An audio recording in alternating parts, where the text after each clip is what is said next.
If you're looking for an effective trading strategy that can be applied across all time frames and assets, then you should definitely try the strategy we'll be discussing today.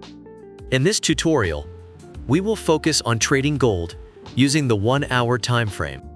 So make sure you stick around until the end of the video because I'll be sharing some crucial tips that could significantly improve your trading.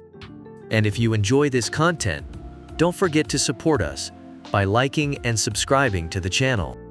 Let's dive in. First, head over to TradingView and set up your chart. Choose the gold pair, xauusd, and set your time frame to 1 hour. This time frame is particularly useful for capturing larger price movements, making it ideal for those who prefer a slightly longer trade duration compared to scalping. Once your chart is ready, go to the Search Indicator tab. In the search bar, type SSL Channel and select the SSL Channel Indicator by M. Ricky. This indicator will help us determine the trend direction, which is crucial for the success of this strategy. Now let's fine-tune the SSL Channel Indicator to suit our needs. In the Input tab, change MA High to EMA and set the value to 20. This adjustment will make the indicator more responsive to recent price changes, which is particularly useful for identifying trends in shorter time frames. Next, change MA Low to EMA as well and set the value to 20. To keep your chart clean and focused, deactivate the option for Show Buy, Sell Labels. This will help you focus on the trend direction without additional clutter. Once you've made these adjustments, click OK to confirm the changes. The SSL Channel Indicator will now serve as your trend guide in the market. When the SSL Channel Indicator is green, it signals a bullish trend, indicating that you should focus on finding the best entry point for a buy order. Conversely, when the SSL Channel Indicator is red, it signals a bearish trend, suggesting that you should look for opportunities to place a sell order. Next, we'll add a second indicator to the chart, which will help guide your entry and exit points. Go back to the Search Indicator tab and type Sniper Stochastic. Select the Sniper Stochastic Indicator by Spread Eagle 71. Now let's customize the Sniper Stochastic Indicator. In the Input tab, change the value of Smooth K to 3 and Smooth D to 3 as well. These settings make the indicator more sensitive to price changes, helping you catch entry signals more accurately. Moving to the Style tab, uncheck the plot in the first section and uncheck the H-line background as well. This will declutter your chart and focus your attention on the key elements. Customize the colors for the second and third plots according to your preference. I suggest using red for the overbought level and green for the oversold level, as these colors are intuitive and easy to spot. After you've made these adjustments, click OK to confirm. The Sniper Stochastic Indicator is now set up to help you identify potential buy and sell signals. When both signal lines of the Sniper Stochastic are in the oversold area, your focus should be on finding the best entry point for a buy order. Conversely, when both signal lines are in the overbought area, you should be looking for opportunities to place a sell order. Buy order setup.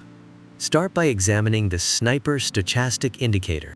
If both signal lines are in the oversold area, this suggests that the price is relatively low, making it a good time to start watching for a buying opportunity. Wait until both Sniper Stochastic lines exit the oversold area, moving upwards. This upward movement signals a potential trend reversal and could be the beginning of a bullish trend. Next, confirm the trend direction by checking the SSL Channel Indicator. Make sure it turns green, which indicates that the market is moving in a bullish direction. Once you've confirmed the trend, ensure that the candlestick forming is a bullish one. This further strengthens the signal that the market is headed upwards. If all these conditions align, go ahead and place your buy order immediately after the bullish candlestick closes. To manage your risk, set a stop loss at the last swing low. This is your safety net, ensuring that any losses are kept to a minimum if the market unexpectedly turns against you. Finally, set a take-profit target using a risk-to-reward ratio of 1 to 1.5. For instance, if your stop loss is set at 20 pips, aim for a 30-pip take profit. This approach helps to ensure that your potential reward justifies the risk you're taking. Sell order setup. Start by checking the sniper stochastic indicator. If both signal lines are in the overbought area, this suggests that the price is relatively high, and you should consider looking for a selling opportunity. Wait until both sniper stochastic lines exit the overbought area downwards, indicating a potential downward move. Ensure that the SSL Channel Indicator shows a red color, signaling a bearish trend. Confirm that the forming candlestick is a bearish candlestick. If these conditions are met, place your sell order after the bearish candlestick closes. Set your stop loss at the last swing high to protect your trade. Use a take-profit target with a risk-to-reward ratio of 1 to 1.5, just like in the buy setup. As with any trading strategy, it's essential to maintain proper money management and trading psychology. Remember, no strategy can guarantee a 100% win rate, so it's crucial to manage your risk and stay disciplined. Avoid overtrading and ensure you're following your trading plan. F. You enjoyed this video and learned something new? Please click like and subscribe to the channel for more trading strategies and tips. Thank you for watching, and I'll see you in the next video.